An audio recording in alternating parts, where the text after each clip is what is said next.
Release చేసినప్పుడు మూర్తి అన్న నేను మీ అందరం చేసినప్పుడు రాకేష్ కూడా ఒక మిమిక్రీ ఆర్టిస్ట్ గా వరంగల్లో మాకన్నా ముందు హైదరాబాద్ సిటీకి వచ్చింది తనే.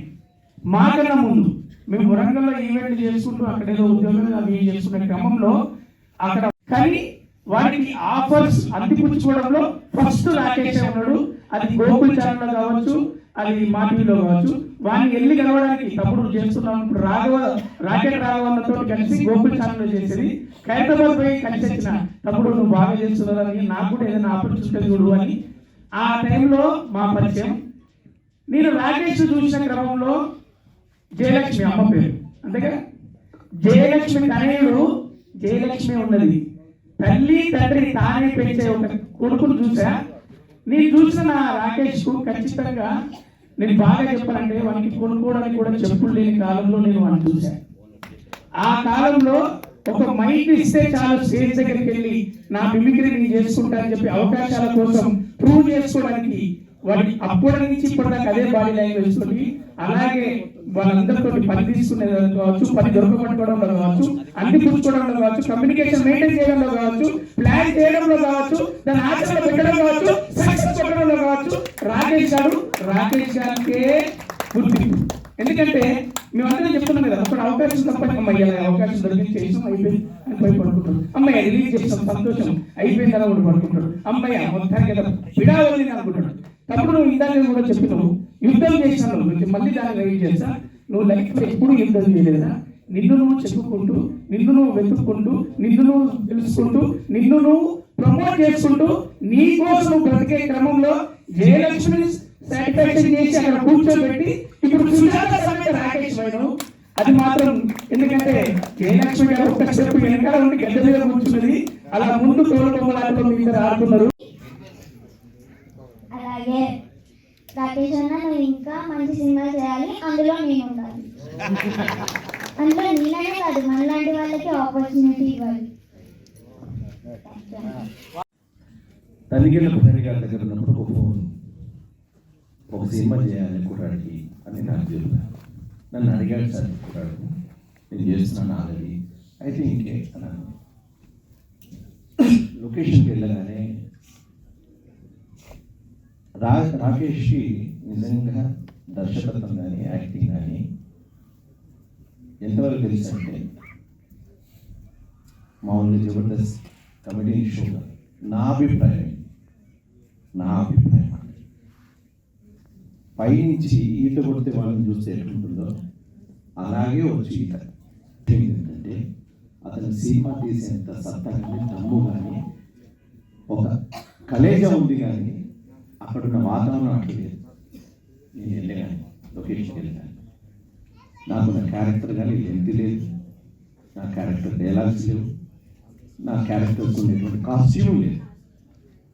నేను ఎట్లా దాన్ని పండించాలి, ఏం చేయాలి అన్నప్పుడు తనతో డిస్కస్ చేస్తే తను నాకు స్వేచ్ఛనిచ్చింది.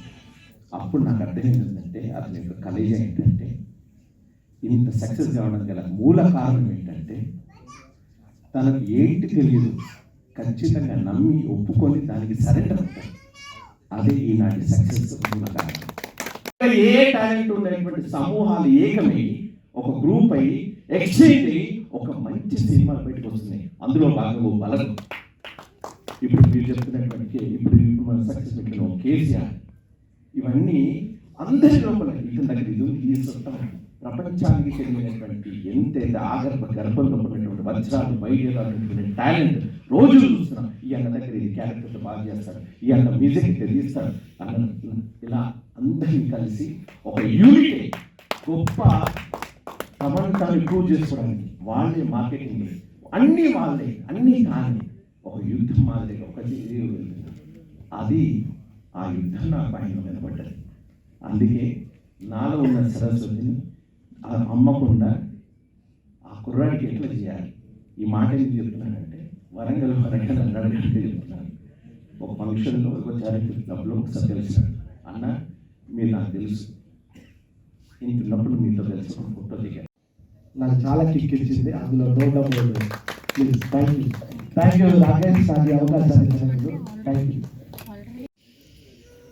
ఒకటి, ఒక వ్యక్తిని ఇంతమంది ఇంత ఇదిగా ప్రేమిస్తారా అనేది ఎప్పటికీ నాకు క్వశ్చన్ మార్కే.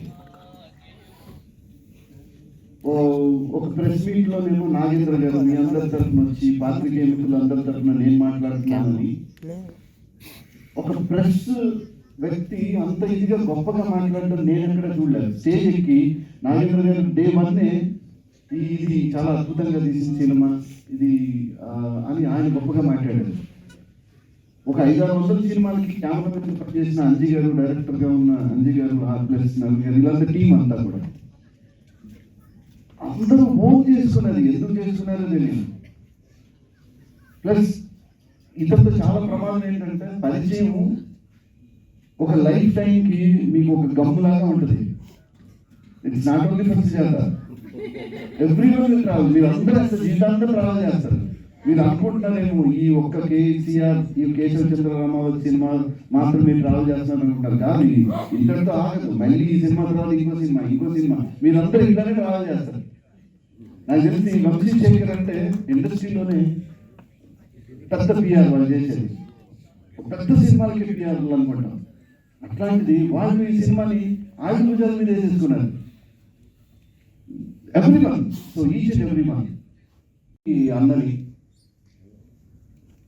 మళ్ళీ మీరు అడుగుతారు ఎక్కడున్నా మీలాగా నేను అలాగే ఉంది.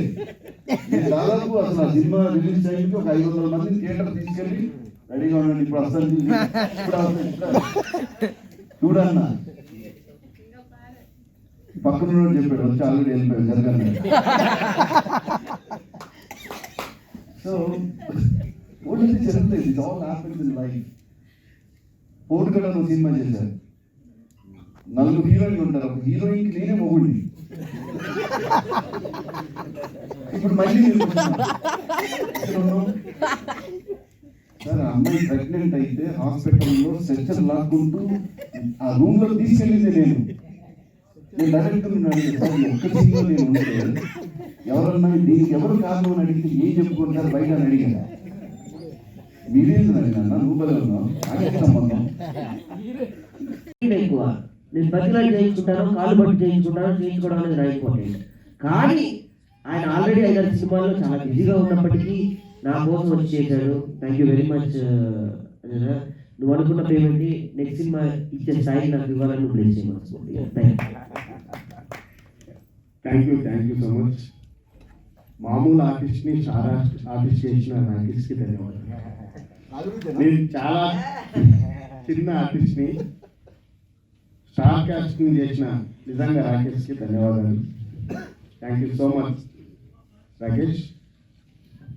నిజంగా నీ చుట్టూ ఒక పెద్ద ఆరా ఉంది. నిజంగా అది చెప్పినా చెప్పకపోయినా నమ్మినా నమ్మకపోయినా అదే నిజం. ప్రతి ఒక్కరి చుట్టూ ఒక ఆరా ఉంటుందంట. ఇంత ఉండొచ్చు. ఈ ఆరా ఎంత ఉందో ఎవరికి తెలియదు. అది చాలా positive aura, very very positive aura. ఒకసారి నీ పరిచయం ఏర్పడితే నిన్ను అందుకోవడం చాలా కష్టం. అది దీపావళి స్కిట్. ఆ స్కిట్లో మంచి క్యారెక్టరు మన రాజమౌళి గారు, దుర్గారావు, నన్ను కాంబినేషన్ పెట్టి మంచి కామెడీ పండించేది అప్పటికప్పుడు కనిపించి మాకు క్యారెక్టర్ ఇచ్చారు. స్టార్టింగ్లో కూడా నన్ను ప్రోత్సహించారు. చివరికి లేదని నేను వెళ్ళిపోవాలనుకున్న సమయంలో కూడా నా క్యారెక్టర్ ఇచ్చి ప్రోత్సహించిన మహానుభావుడు. అలా ఆదరించాను. జబర్దస్త్లో ప్రతి ఒక్కరు నన్ను ఆదరించిన వాళ్ళు, ప్రేమించిన వాళ్ళే. నన్నెంతో ఇప్పటివరకు ఇక్కడికి వచ్చానంటే మన జబర్దస్త్ వాళ్ళ పుణ్యమే, టీమ్ లీడర్ల పుణ్యమే. మీ గురించి మాట్లాడతాను. నేను జీకే ఫిలిమ్స్ లో విశాల్ గారి ఆఫీస్ లో ఉండేటప్పుడు నిరుత్సాహ పబ్లిసిటీ చేసినప్పుడు రోజు మీడియా మిత్రులు వస్తానే ఉండేవారు. రాజుగారు విక్రమకృష్ణ గారు ఉన్నారా, విశాల్ గారు ఉన్నారు సార్, లోపల ఉన్న ముందు మీరు కూర్చోండి, ఫస్ట్ మంచిగా ఇచ్చి టీ ఇచ్చి లోపలికి వెళ్ళి అప్పుడు వచ్చిన రిపోర్ట్ అయినా సరే సార్ చాలా సేపు నుంచి వెయిట్ చేస్తున్నారని చెప్పి అక్కడ నాటవాడి లోపల పంపించేసి హ్యాపీగా బయటికి పంపించు. అప్పటి నుంచి కూడా నేనంటే ప్రేమ అనురాగం మా మిత్రులందరికీ వాళ్ళని ఎప్పుడు రాజుగారు ఈ జీకే ఫిలిప్స్ లో అలాగే ఉండిపోతారు మీరు ఆఫీస్ బాయ్ కింద. ఎప్పటికైనా సరే మీరు మాట్లాడుతుండగా మిమ్మల్ని మేము ఇంటర్వ్యూ చేసి షూట్ చేసే అవకాశం మీకు వస్తుందని చెప్పి ఆ రోజుని జీకే ఫిలిప్స్ ఆఫీసులో చెప్పారు ఈ మీడియా మిత్రులంతా. ఒక ఆర్టిస్ట్ పైకి తీసుకురావాలన్నా అండ్ సెకండ్ ఇన్నింగ్స్ లో మొన్న రీసెంట్ కూడా రాకేష్ గారు తీసుకోవడం జరిగింది. అండ్ ఈ సినిమా డైరెక్టర్ గారికి అండ్ ముఖ్యంగా మా మ్యూజిక్ డైరెక్టర్ గారికి ఏం మ్యూజిక్ ఇచ్చావన్న అసలు సెకండ్ బ్యాక్గ్రౌండ్ అయితే అదిరిపోయింది. ఆ మ్యూజిక్ లేచిపోయిన సినిమా అంతా నిజంగా చాలా మంచి వాళ్ళకి డైరెక్షన్ మీ కెమెరా వాళ్ళకి కానీ అలాగే రాకేష్ గారు అండ్ హీరోగా యాజ్ ఏ ప్రొడ్యూసర్ అన్నిటికీ చాలా బాగా చేశారు. ఆయన సురేంద్ర గారికి అండ్ ప్రతి ఒక్క ఆర్టిస్ట్ అందరూ కూడా థ్యాంక్ యూ సో మచ్. నాకు పొద్దున 10 గంటలకు ఇచ్చారన్న ఒక షాట్ చేయించారు, 1 గంట డబ్బింగ్ చెప్పారు, నా షూటింగ్ అయితే పేమెంట్ పంపించారు అంతే. Really thank you. చేసిన చిన్న పాత్ర కానీ చాలా అద్భుతంగా చేయించారు. కానీ ఒకటే లోటు అందులో యాక్టింగ్ చేసిన చిన్నబాబు నీ కూడా చేయాలనుకుంటే ఈ సినిమాలో సీక్వెల్ నేను ఉంటాను ఇంతో పాటు. నీ పేరు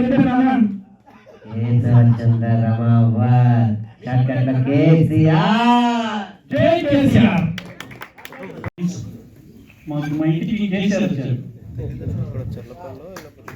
కేసీఆర్ అంటే కేశవ చంద్ర రమవారు మా ఇంటికి వచ్చి మా అమ్మ భోజనం తిని మా అమ్మ ఆశీర్వదించింది. ఈ సినిమా చాలా హిట్ అవుతుందా అని చెప్పింది. దాని తగ్గట్టు మా అమ్మ కూడా థ్యాంక్ చెప్తున్నాను. థ్యాంక్ సార్ అవకాశం ఇచ్చినందుకు. మళ్ళీ ఈ సినిమాలో అవకాశం కోరుతున్నాను. Thank you. చేయడం నిజంగా ఒక అదృష్టంగా భావిస్తున్నాను. ఎందుకంటే కేసీఆర్ అనే పదం నాకు ఒక పేరుబంధంగా అనిపిస్తుంది. నేను బీఆర్ఎస్ లీడర్గా ఉన్నాను. కేసీఆర్ అనే ఒక పదం ఎమోషన్, ఒక వైబ్రేషన్, అలాంటిది కేసీఆర్ అనే ఒక కేసీఆర్కి మదర్ అని అనిపించుకోవడం నిజంగా చాలా అదృష్టంగా భావిస్తాను. నాకు ఈ అవకాశం కల్పించిన రాకేష్ గారికి, అంజీ గారికి, నేను దీనికంటే ముందు భీమదేవరపల్లి బ్రాంచ్ అనే సినిమా చేశాను. దాంట్లో అంజీ గారు ఇందాక మాట్లాడారు కదా, లీడ్ రోల్ చేశారు. నన్ను ఈ సినిమాకి రిఫర్ చేయడం జరిగింది యాక్చువల్లీ. థ్యాంక్ యూ అంజీ గారు. ఎందుకంటే ఆ సినిమాలో హీరోయిన్ మదర్గా చేశాను. మదర్ క్యారెక్టర్స్కి చాలా బాగుంటారు అని రిఫర్ చేయడం జరిగింది. ఇప్పటి వరకు లోహిత్ గారు చెప్పినట్టు నేను ఒక 70 above మూవీస్ చేశాను. కానీ పలానా చోట ఒక చోటే కనిపించి వెళ్ళాక ఇంకా బాగా ఉంటే బాగుండేది అని ప్రతి ఒక్కరు అంటారు. మీకు క్యారెక్టర్స్ రాకపోవడం ఏంటి, ఎంత బాగా నటిస్తారు, మీకు ఇప్పటికెప్పుడో లైఫ్ రావాలి అంటారు. కానీ ఒక్కొక్కరికి ఒక్కొక్క టైంలో లైఫ్ వస్తుంది. అంటే కొంతమందికి లీడ్గా వస్తుంది, కొంతమందికి మదర్స్గా వస్తుంది, కొంతమందికి బామ్మగా వస్తుంది. మొన్న ఫేస్బుక్లో దేవి ప్రసాద్ గారు ఒక ఆర్టికల్ రాశారు. ఆర్టిస్టులు అందరికీ కూడా అబోవ్ 50 లైఫ్ వచ్చిన వాళ్ళే 90% పీపుల్ ఉంటారు హీరోస్గా. ఇంకా వాళ్ళు స్టార్ట్ చేయడం హీరోస్గా స్టార్ట్ చేస్తారు కాబట్టి 50s అబోవ్నే వస్తారు. బట్ నాకు 40sలోనే లైఫ్ వచ్చిందని అనుకుంటున్నాను. ఇకపై మదర్ క్యారెక్టర్స్ రాకేష్ గారి సినిమాతో నిజంగా తెలంగాణ మొత్తం నన్ను లీడర్గా గుర్తిస్తారు. కాబట్టి ఈ సినిమా అందరూ చూశారు కాబట్టి నిజంగా ఆర్టిస్ట్గా కూడా నేను చాలా గర్వపడుతున్నాను. తెలంగాణ తల్లి అని పిలుస్తున్నారు. అంటే కేసీఆర్ అంటే తెలంగాణ, తెలంగాణ అంటే కేసీఆర్. తెలంగాణ తల్లి అని పిలుస్తుంటే నిజంగా చాలా కళ్ళల్లో నీళ్ళు వస్తున్నాయి. Thank you so much. Anji గారు డ్యూయల్ రోల్ చేశారు, డైరెక్టర్గా అండ్ కెమెరామెన్గా. రియల్లీ థ్యాంక్ యూ అండి. మీ పేషెన్స్ మా అందరికీ కూడా స్ఫూర్తి. ఇంకా మా తమ్ముడు చరణార్జున్తో కూడా ఒక అనుబంధం మాది. ఎందుకంటే మా సినిమాకి కూడా మ్యూజిక్ డైరెక్టర్ తమ్ముడే. మా సినిమా హిట్ అవ్వడానికి, భీమదేవరపల్లి బ్రాంచ్ హిట్ అవ్వడానికి కూడా మ్యూజికే కారణం. సో ఇంకా ఎన్నో సినిమాలు పెద్ద మ్యూజిక్ డైరెక్టర్గా చేయాలని నేను కోరుకుంటూ ఆశీర్వదిస్తూ రియల్లీ మనం అందరం కూడా టీమ్గా ఇంకా ఎన్నో సక్సెస్లు పొందాలని అనుకుంటున్నాను. ఇక్కడికి వచ్చిన మీడియా మిత్రులందరికీ నిజంగా మీ అందరి సపోర్ట్తో ఈ సినిమా ఇంత బాగా సక్సెస్ అయింది. Really thank you all. Thank you. ఈ సినిమాని ఇంత దాకా తీసుకొచ్చి మా అందరికి ఒక వాల్యూని తీసుకొచ్చిన వంశీశేఖర్ అన్నకి ముందు థ్యాంక్ యూ. ఎందుకంటే నేను పనిచేసే సినిమాకి వాళ్ళ పేరు కూడా ఉండాలని ఛానల్ వచ్చిన కళ ఉండే ఈ సినిమా తీరింది. అలాగే ఆదిత్య మ్యూజిక్ నిరంజన్ అన్న కానీ, మాధవ్ అన్న కానీ, సో ఆదిత్య మ్యూజిక్ ఉమేష్ గుప్తా గారు, వీళ్ళందరూ నాకు నన్ను వాళ్ళ భుజాల మీద మోసుకెళ్తూ తీసుకెళ్తున్నారు ప్రతి సినిమాకి. మీకు కూడా థ్యాంక్ యూ సార్. మీడియా అందరికీ కూడా థ్యాంక్ యూ. రాకేష్ నేనేదో ఈయనకు చేశాను, ఈ సినిమాకి నేనేదో చేశానని ఎప్పుడు చెప్తా ఉంటాడు, కానీ రాకేష్ నాకు అద్భుతమైన కళని నెరవేర్చాడు ఈ సినిమాతో. ఏంటంటే నేను విమానం అనే ఒక ఎమోషనల్ సినిమా చేశాను, లగ్గం అని ఒక ఫ్యామిలీ బ్యాక్డ్రాప్ సినిమా చేశాను, ఇండిపెండెంట్ సాంగ్స్ అన్ని కూడా ఒక ఎమోషనల్ టచ్తో మన రూటెడ్ ఇలాంటి ఇమేజ్ వచ్చింది నాకు బాగా. చాలామందికి నా గురించి బాగా తెలిసిన మా చిరంజీవి అన్న లాంటి వాళ్ళందరికీ చరణార్జున్లో పక్కా మాస్ ఉంటాడు. ఇప్పుడు ఆ రోజుల్లోనే రామ్ చరణ్ గారి రచ్చలో డిల్లకి డిల్ల అనే అలాంటి పాటలు, కానీ శంభూ శివశంకర్ రవితేజ గారి పాటలు, ఇలాంటి మాస్ మ్యూజిక్ డైరెక్టర్ ఎక్కడ ఉన్నాడు, ఇతరులో మాస్ మ్యూజిక్ డైరెక్టర్ ఎక్కడ ఉన్నాడు అని అందరూ అంటూ ఉంటారు. నాకు కూడా థియేటర్కి వెళ్ళినప్పుడు ఏడుస్తున్నారు, నా పాటలు విన్నప్పుడు ఏడుస్తున్నారు, లేదా సినిమా విమానం చూసినప్పుడు ఏడ్చారు. కానీ విజిల్స్ వేస్తూ పేపర్లు ఎగిరేస్తూ ఒక కమర్షియల్ మాస్ హీరో సినిమాకి ఉండే ఎలివేషన్స్ మధ్య సినిమా చూసుకోవాలని నాకు కోరిక ఉండేది. అది అనుకున్నా నేను ఎప్పుడూ నెరవేరుతుందిలే. ఇంకా మనకి ఏదైనా పెద్ద హీరో సినిమా ఇచ్చినప్పుడు ఆ హీరోలు ఉంటేనే కదా జనాలు థియేటర్లో అంత కేరింతలు కొడతారు, ఇప్పట్లో అది నెరవేరదు అనుకున్నాను. కానీ కేశవ చంద్ర రామావత్ అనే సినిమా సంధ్య 35లో ఫస్ట్ రోజు చూసిన రోజు ఆ కళ నెరవేరింది. ఎప్పుడు ఇలాగ అద్భుతంగా ఉంటుంది. ఈ సినిమాకి పనిచేసిన ప్రతి ఒక్కరికి పేరు పేరున థ్యాంక్ యూ.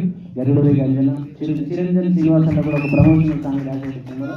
తప్పకుండా త్వరలో మళ్ళీ ఆహా ఈవెంట్లో తను కూడా మాట్లాడతారు. ఈ సినిమాని తీసుకెళ్ళి ఈ సినిమాని హిట్ చేసిన, ఈ సినిమాకి పరోక్షంగా ప్రత్యక్షంగా కారణమైన అందరికీ థ్యాంక్ యూ. జనాల దగ్గరికి తీసుకుపోయే దాంట్లో చాలా పెద్ద పాత్ర పోషించారు. అందుకు మీ అందరికీ నేను జీవితాంతం రుణపడి ఉంటా. అండ్ ఇప్పుడు సినిమా గురించి అంతా వీళ్ళందరూ చెప్తూనే ఉన్నారు. ఏదో నేను ఉడతభక్తి సాయం మాత్రమే చేసినా కానీ కష్టం ఈయనది, ఫలితం అందరిది. చాలా కష్టపడ్డాడు సినిమా చేసేటప్పుడు. అంటే ఒక్కొక్క రోజు ఒక్కొక్కరు కలుసుకున్నా కూడా అది చెప్పుకోవడానికి మాట రావు, కళ్ళకి నీళ్ళు కాదు తప్ప. సో అంత మంచి కష్టం కూడా మాకు ఒక మెమొరీ లాగా ఉండిపోయింది. ముగ్గురితో స్టార్ట్ అయింది సినిమా. రాకేష్ గారు, అంజన్న, చరణ్ అన్న ముగ్గురితో స్టార్ట్ అయ్యి దాని తర్వాత వంశీశేఖర్ అన్న వాళ్ళ హ్యాండ్ పడంగానే చాలా లక్కీగా ఫీల్ అయినాం మేము. ఆ తర్వాత శ్రీనివాస్ గౌడ్ గారు ఈ ప్యాటర్న్లో రాగానే అసలు ఇంకా మా ఆనందానికి మా కష్టానికి ఇట్లాంటి కష్టాలు ఇంకా ఎన్నైనా ఎదుర్కోవచ్చు అనే ఒక భరోసా వచ్చింది. అంటే ఒక మంచి జరిగేటప్పుడు ప్రకృతి దానంతట అదే అన్ని క్రియేట్ చేసుకుంటుంది అన్నట్టు. ఈ సినిమా స్టార్ట్ చేసిన దగ్గర నుంచి చరణ్ అప్రోచ్ అయిన విధానం కావచ్చు, అంజన్న దగ్గరకు వచ్చిన విధానం కావచ్చు, వంశీశేఖర్ అన్న వాళ్ళు వచ్చిన విధానం కావచ్చు, సినిమా రిలీజ్ డేట్ ఫిక్స్ చేసుకున్నాం, రిలీజ్ అవుతుందో కాదో అని చెప్పి డైలమాలో ఉన్నప్పుడు శ్రీనివాస్ గౌడ్ గారు ఒక దేవుళ్ళగా వచ్చి మేము రిలీజ్ చేస్తాము అని చెప్పి హామీ ఇచ్చిన విధానం కావచ్చు. మాకు చాలా అంటే మేము ఫ్యూచర్లో ఇంకా సినిమాలు చేస్తాం కావచ్చు, ఇంకా కష్టపడతాం కావచ్చు. కానీ ఈ సినిమా ఇచ్చినంత మెమొరీ కానీ, ఈ సినిమా ఇచ్చినంత రిలేషన్స్ కానీ, అంటే ఇవన్నీ మేము జీవితాంతం కాపాడుకుంటే మాకు అదే పెద్ద కోట్ల ఆస్తి అనుకుంటాను. నేను ఇలా లైఫ్లోకి వచ్చేటప్పుడు సింగిల్, అంటే నాకు నిజంగా కూడా ఒక సర్కిల్ మెయింటైన్ చేయడం నాకు రాదు. నేను సింగిల్గానే ట్రావెల్ అయినా, సింగిల్గానే నా కెరీర్ నేను స్టార్ట్ చేసిన. ఈయన లైఫ్లోకి వచ్చిన తర్వాత ఈయన ఏదైతే క్రియేట్ చేసుకున్నాడో ఒక ఆ లైఫ్ లాంగ్ నేను ఈయనకి తోడుని కాపాడుకుంటే అదే నాకు బిగ్ అచీవ్మెంట్ అనుకుంటాను నేను. అందుకే ఈయనతో చాలాసార్లు చెప్తాను, నాకు ఇది సంపాదించుకోవాలి, అది చేసుకోవాలి, నేను ఇట్లా బతకాలనేది నాకు ఏం లేదండి. మీరు సంపాదించుకున్న వాటిని నేను కాపాడుకుంటే నా జన్మ ధన్యం అది అని చెప్పి. సో నిజంగా ఇంతమంది ఉండి ఏ సినిమా చేసినా, మీరు ఎక్కడ అడుగు పెట్టినా, మీరు ఎవరు చేయబట్టుకున్నా వాళ్ళు నిజంగా ఒక ఫెవికల్ లెక్క మీతో అతికిపోయి ఉంటారు. మిమ్మల్ని వదులుకోవాలని ఎవరు అనుకోరు. అంటే ఒక ఫ్రెండ్ లాగా లేకపోతే ఒక రిలేషన్ లాగా వచ్చిన వాళ్ళే మిమ్మల్ని వదులుకోవడానికి ఇష్టపడకపోతే, నేను మిమ్మల్ని కష్టంలో వదిలిపెట్టి మీ కష్టం మీరు పడండి, ఫలితం వచ్చిన తర్వాత మనం అనుభవిద్దాం కదా అని నేను ఎట్లా అంటాను. అందుకే ప్రతి దాంట్లో కూడా నేను ఉండాలనే స్వార్థంతో ప్రతి మూమెంట్లో కూడా నేను ఉండాలి, నేను ఉంటే కొంచెమన్నా నేను షేర్ చేసుకుని ఆయనకి తలనొప్పి తగ్గించాను అయితే కావచ్చు కదా అని ప్రతి దాంట్లో కూడా నేను బిడ్డ వేసుకొని తిరుగుతున్నాను అనమాట. చాలా మంది అంటున్నారు, అంటే సినిమా ప్రమోషన్ కదా చిన్న పాపను పట్టుకొని ఇంతగానో మధ్యడం అవసరమా అట్లా అని చెప్పి. కష్టపడుతున్నది నా భర్త కదా, ఎదురింటోళ్ళు పక్కింటోళ్ళు అయితే నిజంగానే చుట్టం లెక్క పోతుందేమో, కానీ నా పెళ్లికి కాబట్టి నేను పక్కకుంటేనే ఆ ధైర్యం నాకు ఉంటుంది అనే ఒక ఆశతోని ఇట్లా పోతున్నా. సో సినిమాలో తండ్రిగా పనిచేసిన లోహిత్ అన్న ఇక్కడ కూడా నన్ను మాట్లాడారు, ఎక్కడ కూడా నన్ను తొక్కేస్తారా మీరు మాట్లాడండి నన్ను. సో లోహిత్ అన్న కావచ్చు, మై మధు అన్న అండ్ లతక్క, వీళ్ళందరి గురించి ఎంత చెప్పుకున్నా తక్కువే. అంటే లొకేషన్లోకి వెళ్ళిన తర్వాత ఈయన చూసుకొని నేను చాలా రిలాక్స్గా కూర్చుంటుండే. ఎందుకంటే ఇక్కడ కూడా నేను కొంచెం జాగ్రత్తగా చూసుకోవాలని ఏమన్నా అంటే మైండ్ ప్రెషర్ అనేది బాగానే అర్థమవుతుంది. కొంచెం చుట్టూన్న వాళ్ళకంటే కూడా ఆ వైబ్ ఏంటనే తెలుస్తుంటుంది. నేను టెన్షన్ పడుతున్నాడు ఏంటి అని. ఈ సినిమా నేను కథ రాసుకున్నాను అన్నాను. ఒక సినిమా నేను చేయాలి అనుకున్నప్పుడు ఒక స్నేహితుడి దగ్గరికి వెళ్ళి డిస్కషన్ చేస్తే తను ఇచ్చిన ఒక ఆలోచన, తను ఇంకో రకంగా మాట్లాడితే జరిగిన బాధ, అవమానం, దాని తర్వాత ఎట్టి పరిస్థితుల్లో ఈ సినిమా చేసి ఈ స్థాయి నుండి ఈ స్టేజ్ నుంచి నేను నీతోనే మాట్లాడుతున్నా, నువ్వు ఉంటే ఈ స్టేజ్లో నాతో పాటు ఉండేవాడివి, నువ్వు లేవు. But I thanks. ఎందుకు అంటే నువ్వు ఉంటే నీ కుటుంబం ఎంత ఆనందపడుతుందో తెలియదు, కానీ వాళ్ళందరికన్నా నేనే ఆనందపడతాను. నువ్వు లేవు. Thank you very much. నువ్వు కూడా ఉన్నావు అనుకొని నీకు ఒక ప్లేస్ ఇచ్చి ఈ వేదిక మీద నుంచి థ్యాంక్స్ చెప్పుకుంటున్నా. ఒక రాయి ఇసిరి కొడితేనే దెబ్బ తగిలితేనే మళ్ళీ తిరిగి వస్తేనే ఒక చిన్న మరక ఏర్పడుతుంది. ఆ చూసే విధానంలో ఒకటి చూపిస్తే పెయింట్ అంటాడు, ఒకటి చూపిస్తే మరక అంటాడు, ఇంకొకటి చూపిస్తే అబ్బా ఏ గట్టిగా ఇసిరి కొట్టాడు దాంతో అంత తగిలిందంటాడు. అంత బలంగా నువ్వు నాకు మాట్లాడబట్టే అంత కసిగా పెరిగి నేను ఈరోజు స్టేజ్ మీద ఉన్నాను. Thank you very much. ఆ తర్వాత ఈ స్క్రిప్ట్ పట్టుకొని నేను తిరగని చోటు లేదు, వెళ్ళని చోటు లేదు. వెళ్తే రాజకీయ కథ అన్నారు, వెళ్తే నువ్వు హీరో ఏంటి అన్నారు. దానికన్నా ముందు ఇంకో కొంతమంది హీరోలకు చెప్పాను, దగ్గరికి కూడా రానిలేదు, అది వేరే విషయం. నా దైవ సమానమైన నా అన్న, నా వదిన రాఘవన్న, పుష్ప వదిన, వాళ్ళు లేకపోతే ఈ సినిమా లేదు, నేను ఇక్కడ ఉండి ఇంతమందిని సంపాదించుకునేవాడిని కాదు. నిజంగా చెప్తున్నాను. ఒక కుటుంబానికి ఒక పెద్ద ఉంటేనే అదంతా ఒక కుటుంబం ఒక నావలో ప్రయాణం చేస్తుంది. నాకు నా పెద్ద, నా ఎమోషన్ నా అన్న రాఘవన్న. Thank you రాఘవన్న. ఈ వేదిక మీద నుంచి నేను థ్యాంక్స్ చెప్పను. ఎందుకంటే మా వదినమ్మ ప్రతి క్షణం మా అమ్మ ఎన్ని పూజలు చేసిందో మా వదినమ్మ నా కోసం పూజలు చేసింది. మా రాఘవన్న, మా వదిన పుష్ప వదిన అన్ని పూజలు చేసింది. మా అమ్మ కన్నా ఎక్కువ నన్ను ఇష్టపడుతూ ఉంటుంది. Thank you very much. ఆ తర్వాత నా కుటుంబ సభ్యులకి థ్యాంక్స్ చెప్పాలి. మా అమ్మ నేను మిమిక్రీ చేస్తానంటే ఏ రోజు ఏమనలేదు. అందరు సాఫ్ట్వేర్ అవుతున్నావు, నువ్వెప్పుడు అవుతావు అని అడగలేదు. అందరిలాగా లగ్జరీగా ఏదో చేయాలని అడగలేదు. కానీ కళాకారుడు అయ్యావు. కళాకారుడిగా ఆ పేరు మాత్రం ఎప్పుడు నీకు అలానే ఉండాలి, ఆ పేరుకి ఎప్పుడు మరకొద్దు, అంటవద్దు అనేది నేను ఇప్పటికీ కదమ్మా ఎప్పటికీ ప్రామిస్ చేస్తున్నా. నీ రాకేష్ ఎప్పుడు ఇలానే ఉంటాడు. రాకేష్ నా కుటుంబంలో నా నాన్నైనా తమ్ముడైనా నాకు మా తమ్ముడు Sai. Thank you very much. మా వదిన మరదలు వీణ, థ్యాంక్ యూ వెరీ మచ్ వీణ. నీకు పుట్టినరోజు శుభాకాంక్షలు. ఆ టైం కూడా ఇవ్వలేకపోయాం. దాని తర్వాత మా కుటుంబంలో వచ్చిన బంగారు తల్లి నక్షత్ర, ఆ తర్వాత నా జీవితంలోకి వచ్చి నన్ను రోజు ఇక్కడ నిలబెట్టిందని చెప్పడానికి ఏమాత్రం ఆశ్చర్యం లేదు. ఇక్కడ మొక్కితే బాగుంది, 4 గోడల మధ్య కాలు మొక్కుతాను. తను నిలబెట్టిన విధానం ఈరోజు ఇక్కడ ఉన్నాను.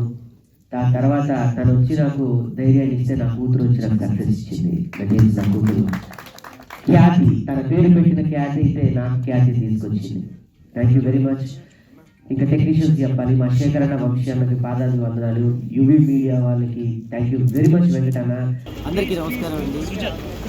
చాలా ఆనందంగా ఉంది. ఒక సినిమా ప్రయాణం మొదలుపెట్టి 2 సంవత్సరాలు ఈ రోజుతో ఒక సక్సెస్ మీట్ అన్ను. ఇది ఒక అద్భుతమైన ప్రయాణం. ఈ ప్రయాణానికి విజయవంతాన్ని చేకూర్చిన ప్రేక్షకులందరికీ పేరు పేరున కృతజ్ఞతలు. నా రాబోయే సినిమాని కూడా మీ అందరూ అలానే ఎంకరేజ్ చేస్తారని కోరుకుంటూ థ్యాంక్ యూ సో మచ్ అండి. ఇప్పటి వరకు కూడా కేసీఆర్ సినిమాను మస్తుగా ఆదరించిండ్రు. 3 వారాలు అన్ని థియేటర్లలో నడవడం అంటే మామూలు ముచ్చట కాదు. సో ఎంత చిన్న సినిమా అయినా పెద్ద సక్సెస్ సాధించడానికి చాలా సంతోషంగా ఉన్నది. ఇప్పటి నుంచి ఓటీటీ ఆహా ప్లాట్ఫామ్లో రాబోతుంది. అది ఎప్పుడు ఎట్లా అనేది మేము సోషల్ మీడియా ద్వారా అండ్ మీడియా ద్వారా అనౌన్స్ చేస్తాము. మీరు అందరూ డెఫినెట్లీ ఆహాలో థియేటర్కి వచ్చి చూడలేని వాళ్ళు, అయ్యో సూసు మిస్ అయిపోయింది మాకు అనుకున్న వాళ్ళు డెఫినెట్లీ ఇంట్లో ఆహాలో చూడండి. సో డెఫినెట్లీ అందరికీ మస్తుగా నచ్చుతుంది. ఇప్పటికే మీ అందరికీ టాక్ అర్థమయ్యే ఉంటుంది. సో ఇంట్లోకే వస్తుంది కాబట్టి ఖచ్చితంగా ఫ్యామిలీ అందరూ కూర్చొని చూడండి.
ఫ్రెండ్స్, మెగా ఇండియా టీవీ చూస్తున్న ప్రేక్షకులందరికీ కేసీఆర్ సినిమా సక్సెస్ మీట్ అయింది. ఒక సినిమా విజయానికి కారణమైన ప్రేక్షకులందరికీ, ఆ విజయాన్ని వాళ్ళ విజయంగా భావించి సినిమాను ముందుకు తీసుకెళ్ళిన మీడియా మిత్రులందరికీ మనస్ఫూర్తిగా కృతజ్ఞతలు. ఎందుకంటే ఒక సినిమా అనేది కొంతమంది కళ, వాళ్ళ శ్రమని ఈరోజు ఇంతమందికి రీచ్ అయింది. ఒక ఎమోషనల్ బ్లాక్ బస్టర్గా 4th వీక్ కూడా ఇంకా థియేటర్లో ఉంది. అతి త్వరలో ఆహాలో రిలీజ్ కాబోతున్న సినిమా. మీరందరూ బాగా ఆదరించారు. ఇంకా చూడని వాళ్ళు ఎవరైనా ఉంటే ఆ OTT ప్లాట్ఫామ్లో కూడా వాళ్ళు చూసేలాగా మనస్ఫూర్తిగా మిమ్మల్ని కోరుకుంటూ లోహిత్ కుమార్గా సెలవు తీసుకుంటున్నాను. ఈ సినిమాలో పర్టికులర్గా నా క్యారెక్టర్ మంచి అప్లాజ్ వచ్చింది. రాకేష్కి ఫాదర్ క్యారెక్టర్ చేశాను. త్రోట్ క్యారీ అయింది, ఎమోషన్ క్యారీ అయింది, ఫీల్ క్యారీ అయింది, ఆ నేటివిటీకి బాగా కనెక్ట్ అయింది. ఎస్పెషల్లీ ఫాదర్ అంటే ఇలాగే ఉండాలి, వాడికి ప్రేమ వస్తే ఒక రకంగా ఉంటాడు, కోపం వస్తే ఒక రకంగా ఉంటాడు, అట్లా 2-3 ఎమోషన్స్ని బాగా చూపించగలిగిన సినిమా ఇది. So thank you so much, మీరందరూ ఆదరించారు.